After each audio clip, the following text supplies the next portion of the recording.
Already? Good afternoon, everyone, and welcome to this webinar, the last webinar of the year, and it will be on cycle highway innovations. It has been organized jointly by the Working Group on Active Travel and Health and the Breda University of Applied Science, which recently joined POLIS.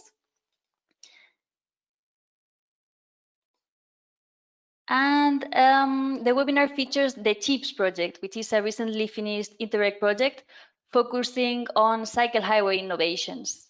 And I will be hosting this webinar. I'm Maria Jose Rojo. I coordinate at POLIS the Active Travel and Health Working Group. And in this working group, we explore how better urban and mobility planning can lead to improved health and to more livable and healthy cities. And the topic of today, cycle highways, has an enormous potential in doing so by making cycling a suitable and more convenient transport option for longer distances. So today we will hear about lessons learned from the CHIPS project and other implementations that have been developed using the knowledge gathered in this project. And we will hear from several available tools to design and to monitor and evaluate the performance of cycle highway networks and from the recently launched standards for cycle highway wayfinding in the Netherlands. So we will dive completely into the topic of cycle highways. Well, this seminar is brought to you by POLIS as part of the Mobilising Mobility webinar series, or the MOMOC series. And in this series, we have brought experience on how European transport innovation through research projects and Interreg projects can turn into local action. So we want to make the link between European research and local tangible action. We have been running this webinar series twice a week since the beginning of September. So already 21 webinars featuring around 30 projects across a wide range of topics, from dynamic space management to mass, from user-centric mobility to Ubers. Today is the last webinar of the year, but the whole series is available in the POLIS YouTube channel, so you can consult it anytime. And now some housekeeping rules. As usual, this meeting is going to be recorded. The recording will be made available online in the POLIS website. Please keep your microphone muted when not speaking so that we can avoid background noise. And please use the chat box to write your questions. We look forward to hearing your questions, and we will address them at the end of the webinar after the 3 presentations.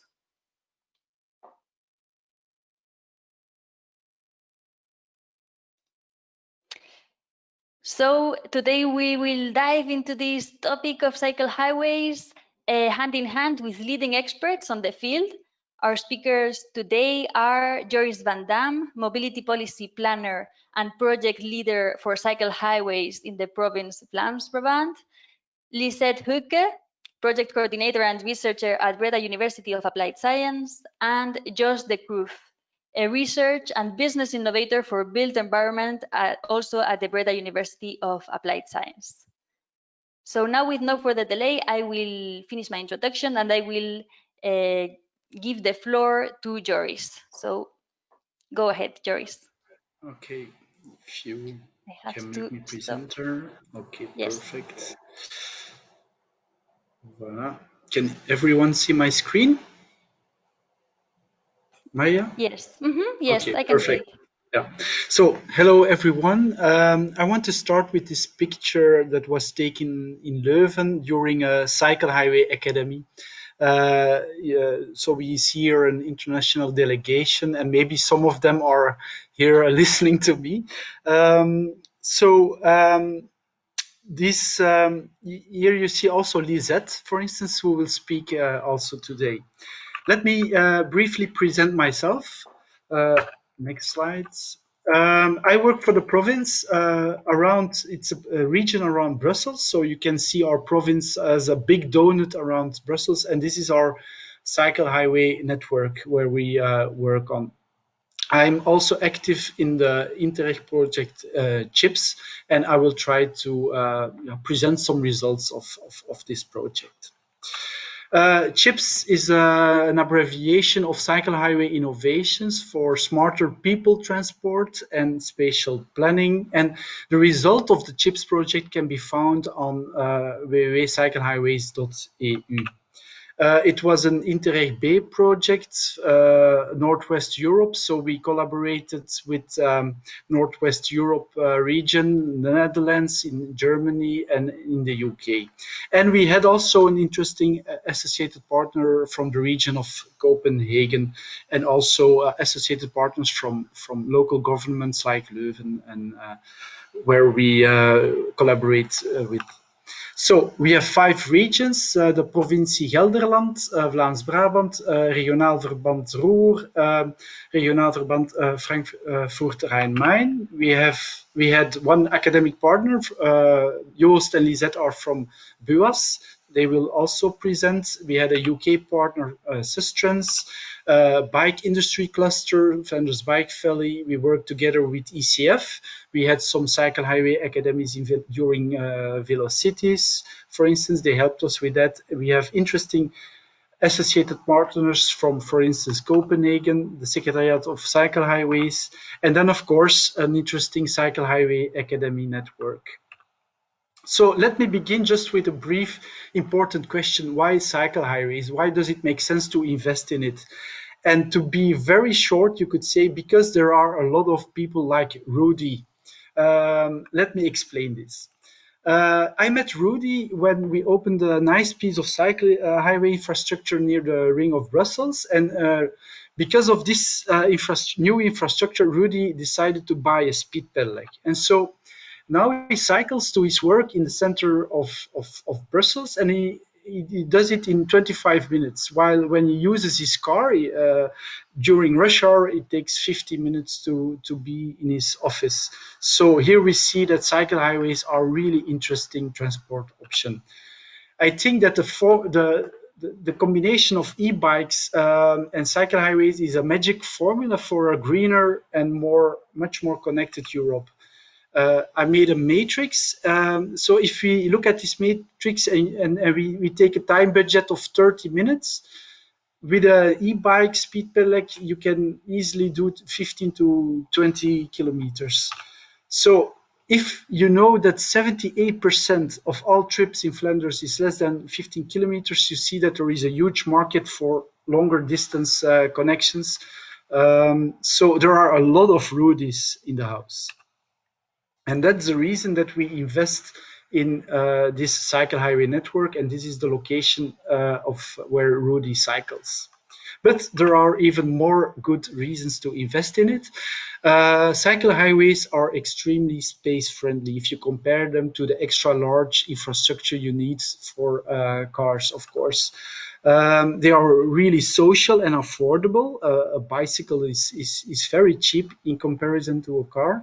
And there are very interesting synergies with public transport. In this case of the cycle highway you see here, you have a train station over here, and there is a major working place there. So when someone takes a train, he can use a small piece of the cycle highway to get to cover the last mile. So there is an interesting synergy, but there are even more important synergies. If cycle highways are well integrated in the local network, they can help you to reach extra stops in between train stations. So they are really an interesting addition to it. They are on the longer distance, of course, a bit slower than the train, but you don't have timetables, you never miss a train, and they provide always a solution, even at night, for instance.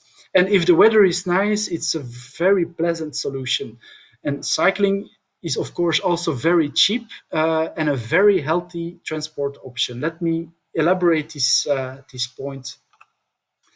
You could see that cycle highways provide opportunities for daily integration of exercise and sports in your life. So if you look at yeah, of course, with Corona time, everything changes a bit, but we we also hear that people miss their commute, cyclists miss their commute, but cycle highways can provide 2 times to exercise, to work on your well-being in your standard day. So we conducted a very interesting international survey with CHIPS, and there we found that the motivations to cycle is not the climate or saving money, but the most important motivation is health. And this is quite an interesting result.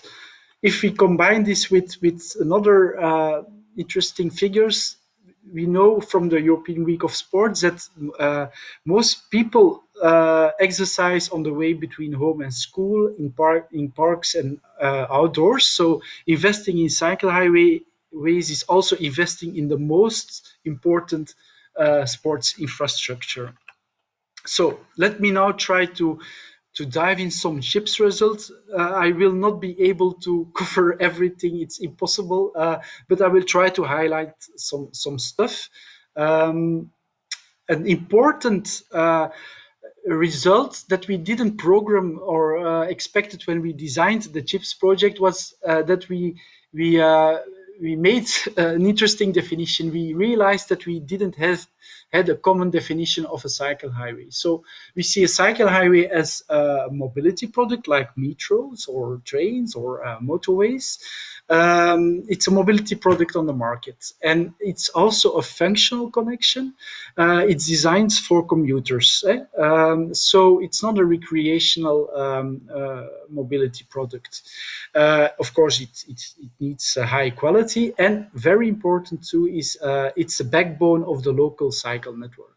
And because of this definition, it doesn't make sense to speak about cycle highways of 300 kilometers, because that's maybe interesting for touristic tours or holidays, etc., recreational. But if you take a more functional definition, then yeah, 30 kilometers is more or less is the distance.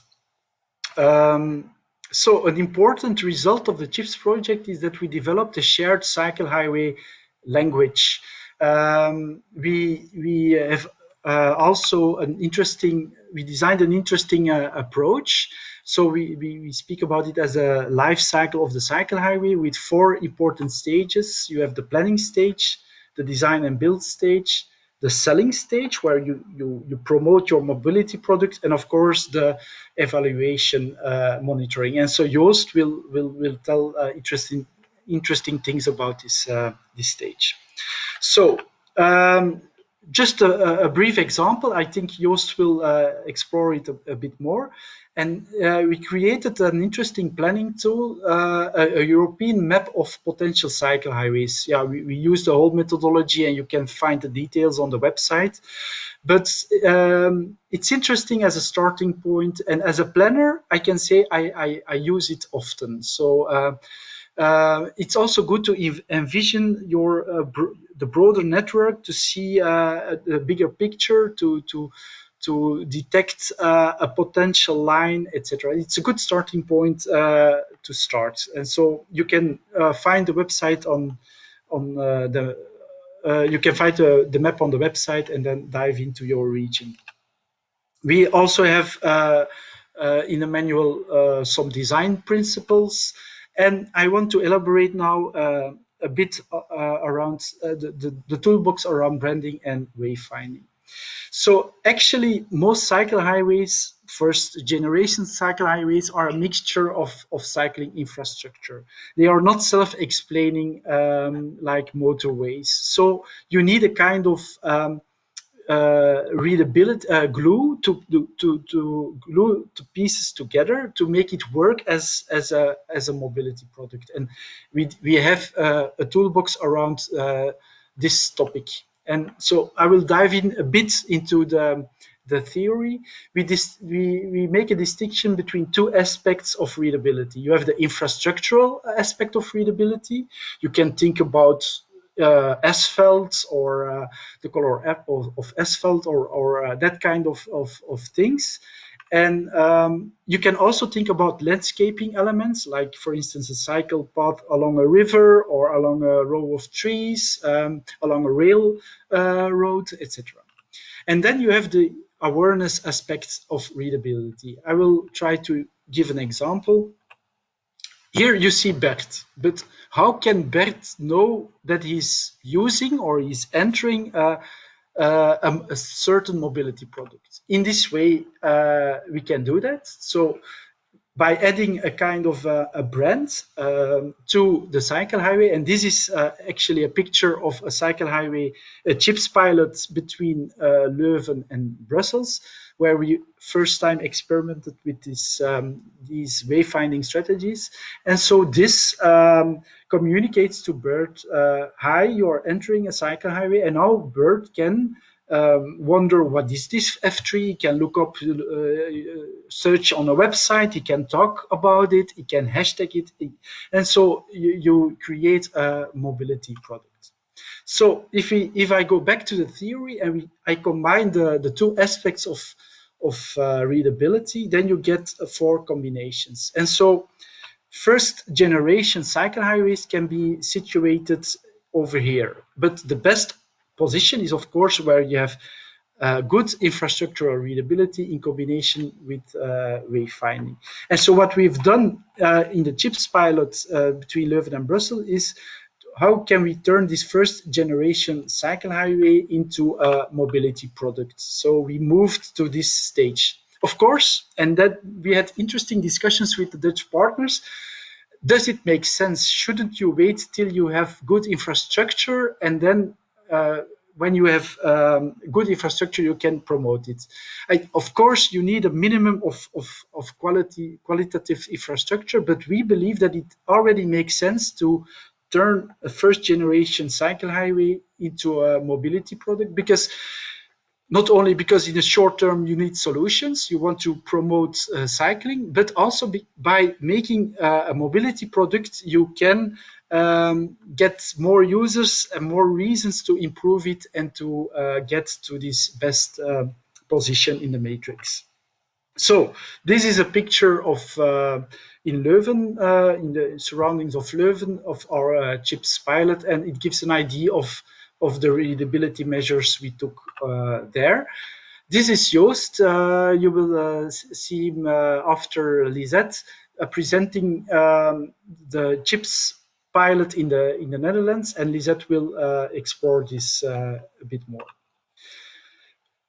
Maybe for the discussion, an interesting insight is, if you think future-proof, I advise to use C codes and don't copy the metro strategy. I see that a lot of cities tend to copy the colored strategy of the metro style, and I think it's not so good idea because if you take a bigger scale, you get much more cycle highways. So you cannot, with the 7 colors, you cannot cover all the whole network. And as you can see, we used a logo, a code logo, and so this resulted in this website. So when you look at the northern part of Belgium, you see that you have a big network. So my advice would be keep it simple on a higher scale. Otherwise, you avoid copyright problems with Jackson Pollock. So this kind of... You have 1 more minute. Yeah, okay. So this kind of insights, you can all find them in the readability toolbox in the manual, and so there you can dive into this interesting topic. So I'm done. Thank you for the attention.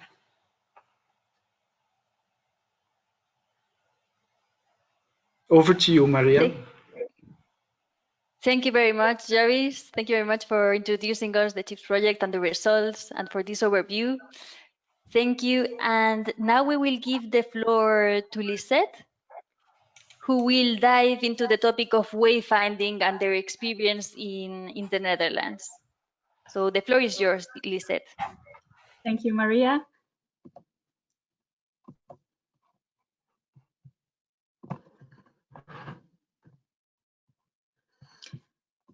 So welcome all.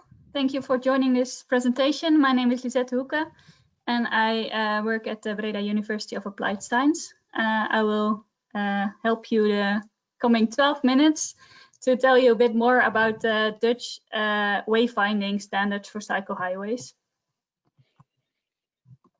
Let's see. Oh, yes. So you will recognize this one from the previous presentation, and especially yours also in the corner. So when we started the CHIPS project, we as BUAS, but also as the Netherlands, and especially the province of North Brabant,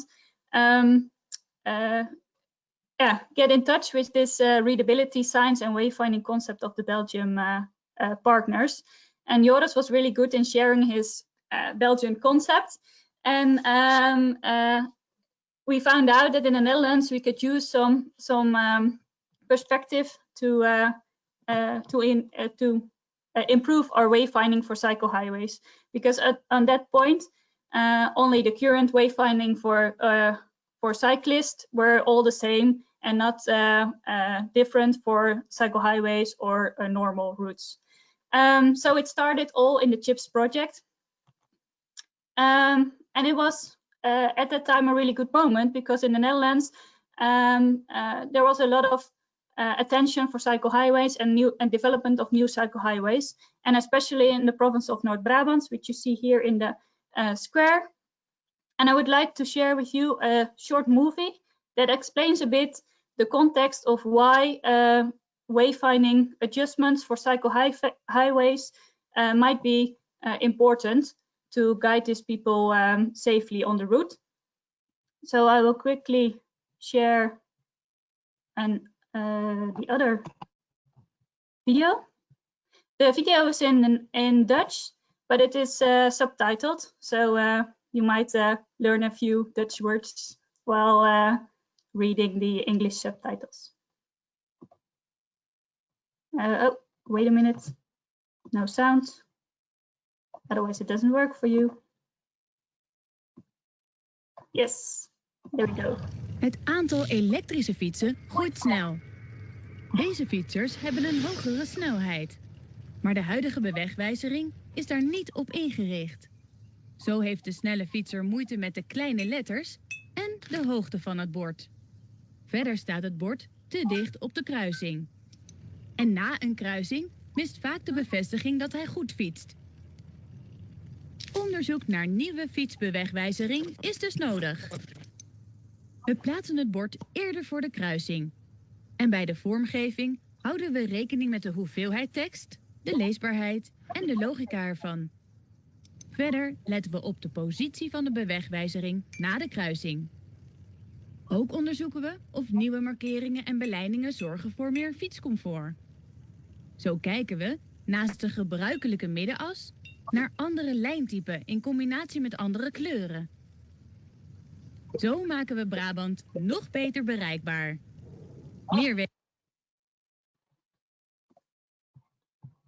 So this was in a nutshell the explanation of why it is important to look at the wayfinding in that perspective. So I'll now take you through the process that we gone through in the last 4 years, and is now coming to the end, or not the end, but we can announce the new wayfinding for cycle highways. So you think, can we just apply the Flanders triangles, the blue triangles that you saw in the Netherlands? Well, it's not that easy, because our current wayfinding for cycle routes already have some specifics. Here you see one, and one of the things is this red color, which is really dominant and also recognizable for cyclists as wayfinding for cyclists. So therefore, it was not just a copy-paste strategy, but there was also adjusting part. So in this process, we realized that it was really important also to get local and national partners involved to do research on this topic. So together also with effort of the province of North Brabant, we achieved in the beginning that this pilot cycle highway from Tilburg to Waalwijk became an official demonstration route for wayfinding.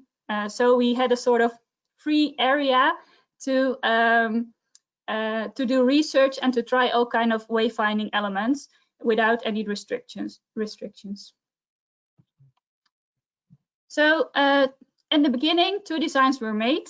Here you see on the left one design that is a more free, creative design, where we did respect the red color of the wayfinding that was currently used, but the rest was all designed in a way that it would be better for users to read it and to understand it. We used shaped signs, also another shape of the arrow, using the black color for the text, and some really new developed signage for the whole cycle highway. On the right, you see an alternative design, which is more linked to the current wayfinding we know already, but some design changes were made to make it more readable and better understandable for cyclists. So both of these signage was tested on the cycle highway of Tilburg-Waalwijk, and we used different kind of methods to do this research. Here you see an overview, and the number is the number of people that were involved in that research. So on the one hand, we used, for example, online surveys to have a broad variety of people responding to the surveys. And on the other hand, we used more qualitative research methods, such as the cycle-alongs, which were really much more time consuming, but gave us really nice insights. So about this, specifically about this last one, I can talk for hours, but I won't do it here. But I will dive in it a little bit further. This is one of our participants during the cycle-along.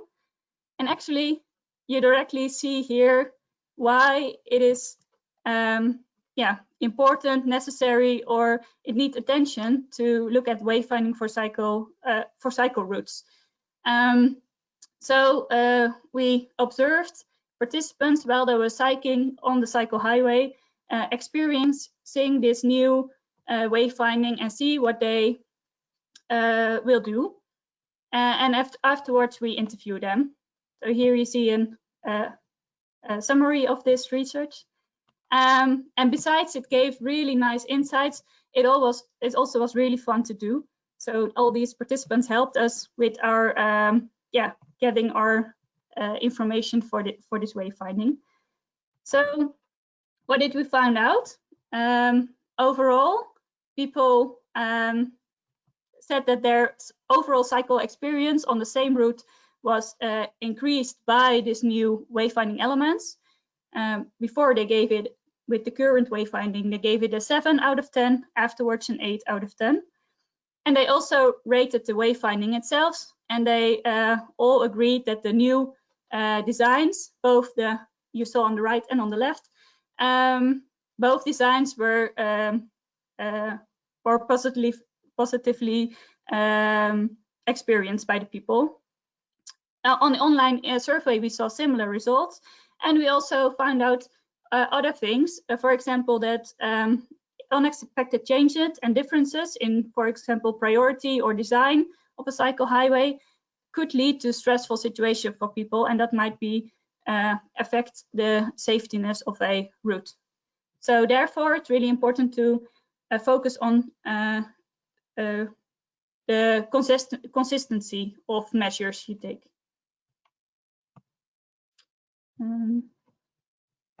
Let's see. Next.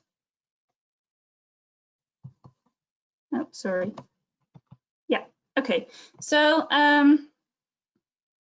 after this research, some of the signs were found out to be really nice and positive rated, but were not part of the guidelines and the standards that the Dutch authority of wayfinding wanted to keep. So, for example, the left one is a really nice one that will be applied in several regions, but it's not obligatory for the Dutch standards of signage. The one on the right above, that was one that was found out really positive, and they wanted to do extra research to fine-tune the design.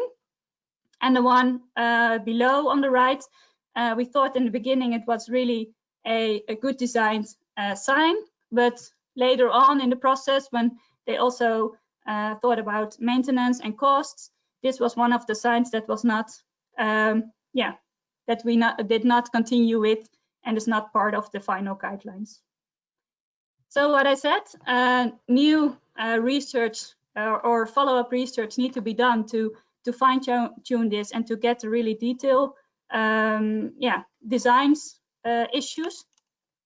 So this follow-up research was actually done in autumn 2019 when the CHIPS project was already finished, and there were already a lot of national and local regional parties involved in this whole wayfinding concept.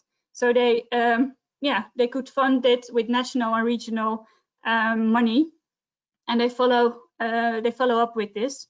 So in this research, 3 areas were involved, and they looked at, for example, use of color to highlight a specific cycle highway, but also the size of the white text box and some other elements.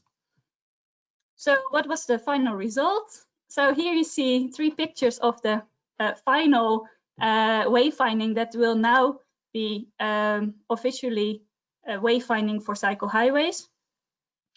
And what did they conclude at the end?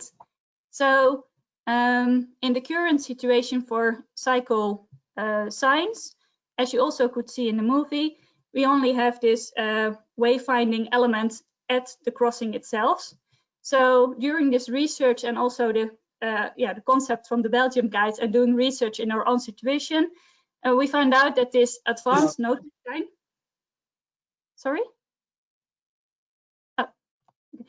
we found out that this advanced notice sign was really useful in this case, that people already get the information before they reached at the crossing.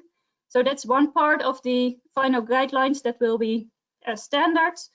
The other one is the route continuous sign. That's a confirmation after the crossing or after a situation to say to people, yes, you're on the right track, you did the right thing. And then other aspects are the use of a color box to highlight the number of the cycle highway, the use of F numbers, which is also something that we got from the Belgian people, and make this text box, this white box, bigger, so that the red part that is left on the sign is marking also the direction of the arrow. So officially, this will be announced in January 2021, so coming January, and it is already presented at the National Cyclist Conference, Cycle Conference, but the official announcement will be there in January. So please look out for that. And if you want to know more about this research where I can talk for hours, then please read our paper that we wrote. You can find it in the link when we shared also the presentations. So that was it from my side.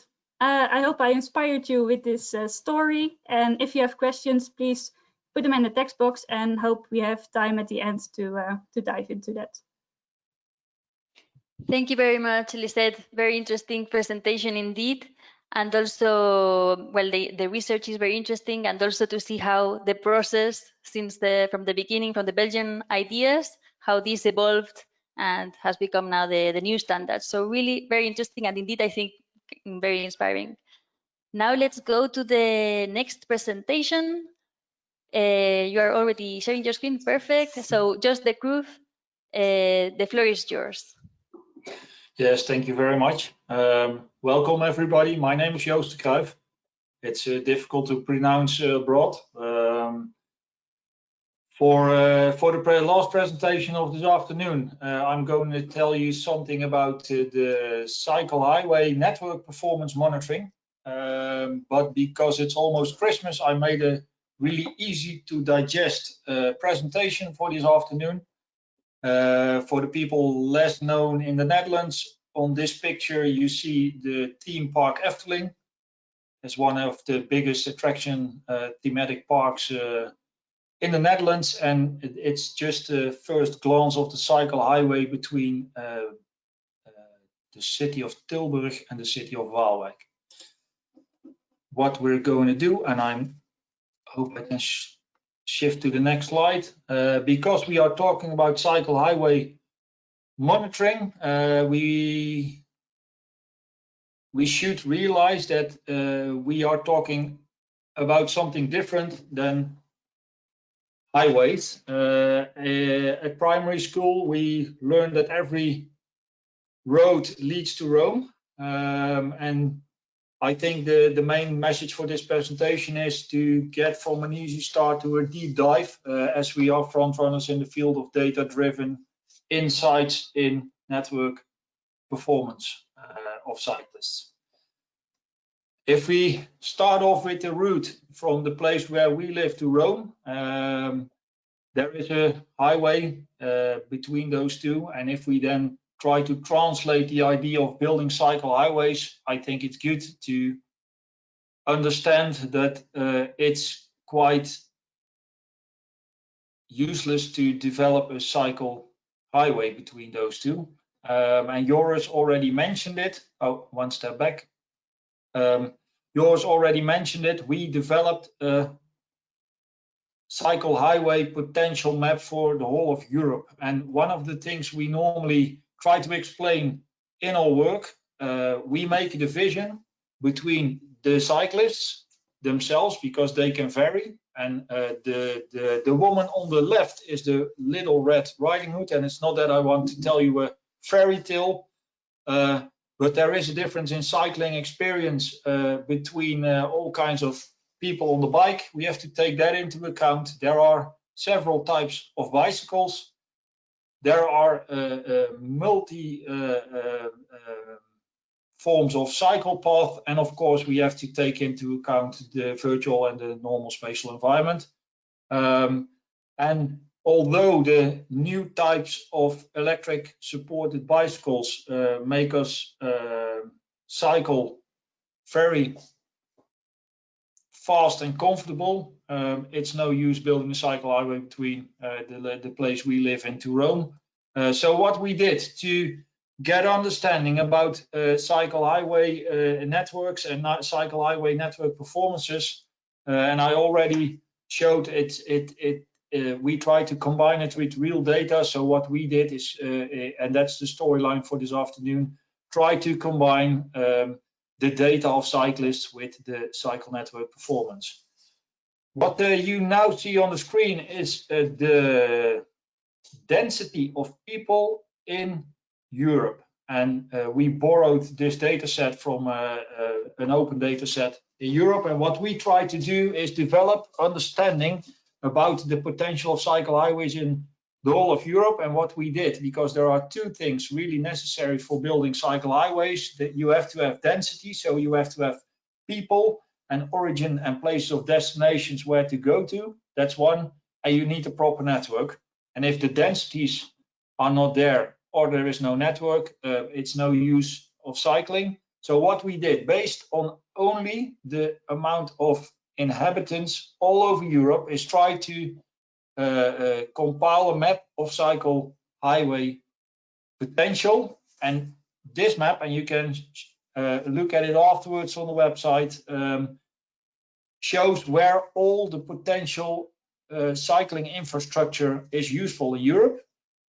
And it's a bit of a general overview. And what I did is make an extra picture, because this is a blow up of the situation in Paris. And if you have followed the news, Paris has a real high ambition to becoming a 15-minute city. And the density in Paris is so high that there are so many opportunities building cycle network. As I mentioned, this is only a really global overview, but it shows already with this map that there are so many places of origin and destination that cycle infrastructure is worth investing in. Now we go one step deeper. We are going to focus for a moment on the southern part of the Netherlands. It's the province of Noord-Brabant. They have 2.5 million inhabitants, and that's, I think, good to share with you, because there are regions in Europe which cater for even more people in a smaller area, but we have 2.5 million inhabitants and over 200,000 businesses. The interesting part is, if you look at the map, there are 5 main cities in our region, and the circles are the technical or the theoretical action radius of the cities where people could cycle. And what we try to do from the Breda University of Applied Sciences is to link or work to the challenges of our road authorities, and what they asked us, based on also the cycle highway map for Europe. Can you help us understand where our cycle highway potential is in the region? And of course we stepped in, because that's what we're really fond of. And what we then did is saying, okay, if we are talking about monitoring and cycle highway, it's good to divide the 4 steps of cycle highway development. You have the planning phase, the design phase, the sell phase, and the evaluation phase. There's more to say about that, but not in 12 to 15 minutes. At first, of course, we start with the planning phase. And what we did is then, next to the inhabitants, we also have taken into account the working areas. And what we then did is, based on a map where all the GPS data is tapped into, and that's the graph you see now on the screen. The left-hand side of the screen shows the action radius in minutes for each cyclist starting at the beginning point of the cycle highway. And on the right-hand side, you see the gain in minutes for each cyclist after the construction of the cycle highway. So if you look at an area which has become red, it has an advantage in time for 5 to 10 minutes. And based on those time gain, we can calculate with a more in-depth tool the amount of cyclists potentially going back and forth on the cycle highway. And to explain one misunderstanding or road authorities sometimes make, there is hardly anybody who starts cycling at the beginning of the cycle highway and ends at the end of the cycle highway. So there is hardly anybody cycling the whole 16-kilometer stretch. It's only they take parts. So the travel time gain is one of the most important in the calculation. And what the added value is of this calculation we made, so it's one step more in depth than we did on the European level. We explored the cycle highway potential, and this is again the cycle highway between Tilburg and Waalwijk. But then we helped the regional road authority exploring all the cycle highway opportunities in the region, and this ended up in this picture. So all the cycle highways shown on this picture have been calculated together with, I think, 30 other alternatives, and this is now the plan the road authorities have developed to invest in over the next couple of years. And that's massive, because now they can say these are the lines which have potential that if we construct them, people will start cycling. Interesting to see if we then go, because the cycle highway has been constructed for a big part.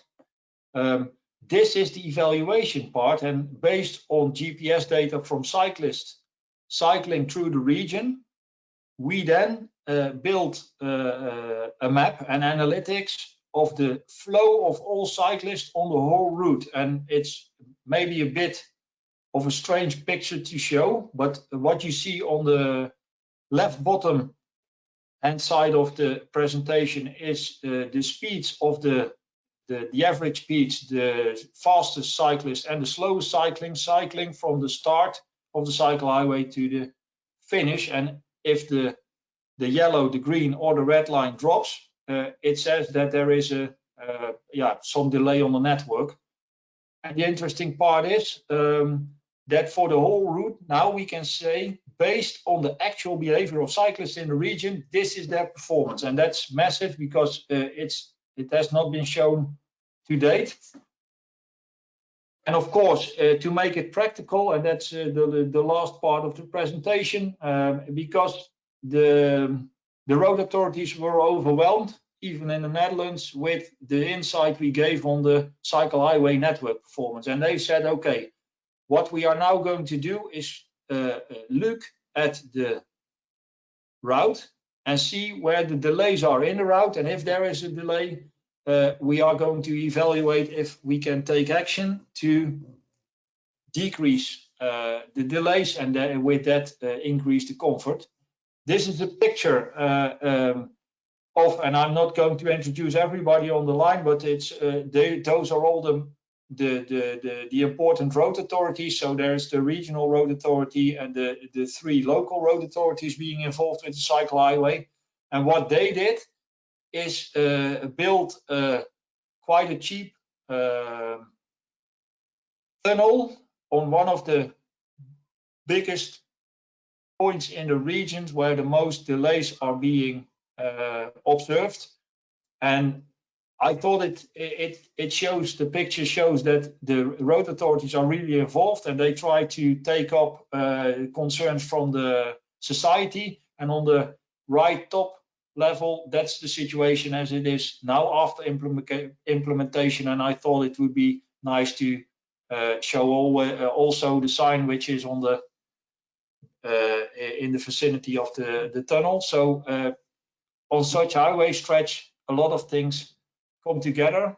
And the nice thing from us as Breda University of Applied Science, we can say that our work contributes to the challenges which are outside on the bike path. As I said, I tried to make it easy to digest presentation. What we did over the last couple of months is develop knowledge clips on cycling topics. So there is one on monitoring and evaluation. So I want to also take the opportunity to say keep an eye on the Dutch Cycling Embassy Challenge, because I think in January the first cycle knowledge clips will be launched there. And what we think, and that's our contribution. So if anybody in this presentation or during the presentation has raised questions, please feel free to ask. But if there is something interesting, please share thoughts with us, because we try to make the shift. And I do not collect that Lisette mentioned it, but we try to help out making a shift to more customer-friendly cycling policy. That was it for my contribution. So please, Maria, if you want to take back control. Yes. Okay, thank you very much, Just. Indeed, a very, very interesting presentation, all the insights you have from the tools that you are using. And now I would like to ask all the speakers to turn on their cameras, and we will address the questions that have been appearing in the chat box. We have several interesting questions. The first one is from Kirsten from Sustrans. It's a very interesting question. She says, the cycle highway planning seems focused on traditional commuters, which tend to be middle-aged men.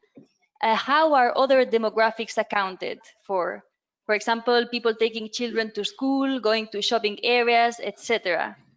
Could you give some insights on how you've chosen the origin and destinations? It can be. Yeah, maybe I can quickly answer, and maybe Joost can add. I just you must in the definition we stress that it's a backbone of the local cycle network. So if it's planned well, if it's a real good backbone, if it's well integrated in the local cycle network, it will be used by also children to go to school, etc. So it will be used more, but it depends from the planning process. And in our definition that we made in the CHIPS project, we state explicitly that it's for all kinds of users. So from all ages, different types of cyclists. So it's important to make it open for a lot of people. Yeah, there is one thing I want to contribute to that, because one of the motivations for investing quite a lot of money for the development of cycle highway in the Netherlands is to reduce the negative impact of car traffic. So one of the main reasons to develop cycle highways is to enhance the cycling on the mid-range cycle routes, cycle distances, sorry. And for that, there is a reasoning for policymakers to invest in cycle highways. And so there it is targeted at first on the commuters. But of course, it's not only commuters who will make use of it. And what you now see is that next to the commuters and the people going to school, in the weekends it's heavily used by the recreational cyclists, but the money for cycle highways comes mostly in the Netherlands for reducing the car congestion. Okay, thank you very much. Thank you, Kirsten, for your question. There's a question from my colleague Pedro. He says, I assume the cycleway concept means it is necessarily segregated from car traffic in its full length. Is this correct? It's a difficult question. That's the ideal cycle highway, of course. But we stress that it's a mobility product, that it must have high quality, but you cannot avoid to have some mixing with cars in a 30-kilometer zone. So you try to have a separate cycling infrastructure, but you will always have other infrastructure too. So, but you try to do your best and to have segregated infrastructure. And there is there is one thing to add to that, because the terminology of cycle highways is giving a lot of negative impact from society, because people think that by constructing a cycle highway route, they will get a lot of fast cycling idiots on the street, and the highway assumes that there are a lot of people on the bike path. And we then have to explain, and that's why in the Netherlands they are struggling with the term cycle highway routes, because they want to avoid the situation that it's only really fast cycling people with really high volumes. So it's a cycling route, and within the route there are segments which are separated, but there are also streets within the urban area which are part of the route, but you can never design a street with separate cycling lanes. So there is a misunderstanding between the route and the sections. So I think in sections of the cycle highway, you cannot avoid having that's true. mixed. But I think the name also relates to the quality level of the cycle infrastructure. Yeah. We cannot ignore the fact that the cycle highway quality in each country differs. So I think it's a thing, but maybe Joris can add to that. It's more also about ambition and the route level quality, which we opt for. And then, of course, on certain segments on the route, we have to make a compromise on the level. Yeah. Maybe to add to the name, of course, in the Netherlands they chose not fietssnelweg, but snelfietsroute, but yeah, it's almost the same. So, but there are some advantages by using the name. For instance, if you discuss about with planners, etc. And so you need to cross a road for cars.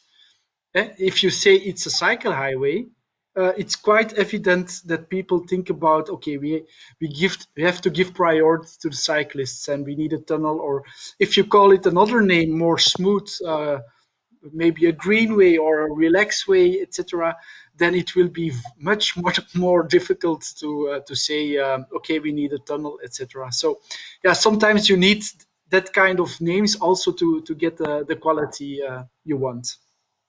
Yeah. Okay, thank you very much. And Lisette, before you mentioned the topic about design, and we indeed have a question precisely on this topic, Nora Bonats says, is there the plan to have a unified European wayfinding design and also Oh, coloring of the cycle yeah. highway itself? That's my dream. That's a Yeah, really nice. That's a really yeah, nice question. If I can answer yeah. that, because we Yes, also please. discussed it in our CHIPS group, and maybe you saw it throughout my presentation that it was really hard, or actually it was we couldn't make it, although even if we wanted. To really paste and copy and paste the concept of the Belgium, because there are so many regional and local and national other factors that you need to take into account to this. So this whole process that we were going through in the last 4 years was needed to get to the stage that we now have adjusted signage. So taking that into account, I think it's not possible because all regions and countries have already something or specific aspects that they want to take into account for these wayfinding elements. But if I may dream, suppose that you could decide this on a European level. We have motorways with Erase the e-numbers. whole map, clean No, it all. now we speak about e-numbers for motorways. So my advice would be use C numbers for cycle highways, and the C can also work for cyclostrade, cycle highway. With the F, it's a Dutch Yeah, F. but the So with a wayfinding C, is for the yeah, local people. So in yeah, our case, we really decided to use this F because F stands for fiets, which is a Dutch word of cycling, and all the Dutch people understand fiets. So that's just something to take into account. If you have a map of whole Europe, it really looks really nice. If you have the whole, it looks the same and you use the same colors. But if you imagine that most of the people cycling there on this local spot are from the same nationality, are just people from the region cycling around, and just a slightly minimum part is foreigners coming to that part to cycle. Yeah, you have to take into account who is your user. And then in the Netherlands, we really choose to make it something for Dutch people. So, but in our region, yeah, of it's an course. interesting discussion because in our region we have Brussels, and it's that's French and English. It's international. So our cycle highways have an F number, and how will they be called in Brussels? So there they will use the C. So yeah, and It might for instance, if you be the case to decide something else. Yeah, definitely. and if you want to integrate them in Google Maps, that's another dream. It could be easy that it's all everywhere the same C codes, but yeah, interesting topic. Indeed, interesting point. I will go to the next question from Eric Corling. He says, all information seems to be focusing on finding the way along the cycle highway and make that smooth. But how about helping people with local area maps on crossing to find their final Yeah, destinations? I can answer that because in our wayfinding system, we also have some wayfinding on the feeders. So if the cycle highway is parallel to popular road for cars and cyclists also, they find on the feeder to the signage to the cycle highway.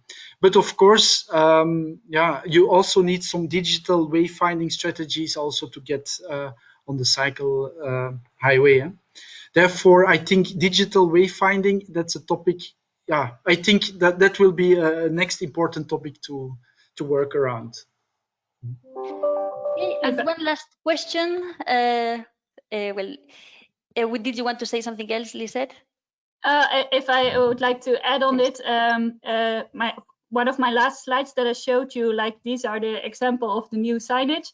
That is, yeah, there are all kind of destinations involved in this signage. So not only the cycle highway, it's highlighted with this number and with this color that is used, but it's also mentioned other destinations which are not specifically on the cycle highway. So in that way, we really try to integrate the way we present it, as you see what is a cycle highway, but you also see other destinations that are important to show for cyclists.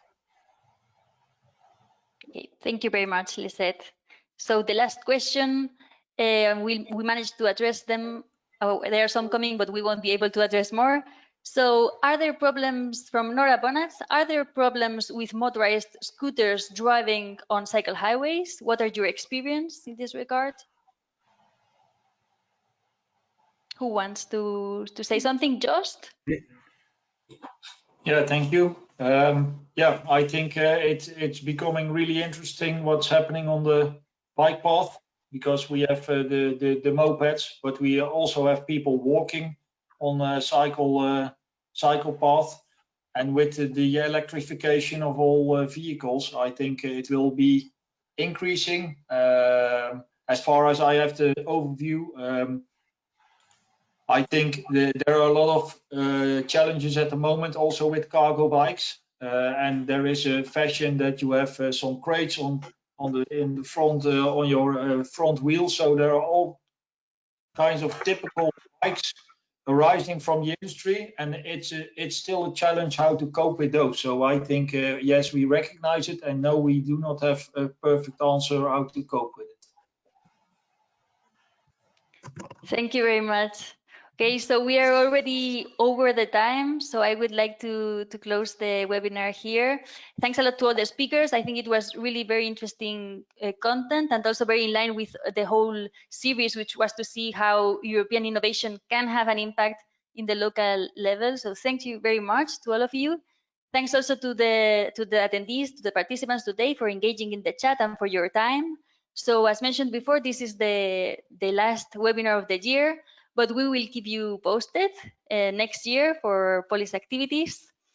So, thank you very much. Have a nice holidays and see you soon. Thank you. Thank you. Bye-bye. Bye-bye.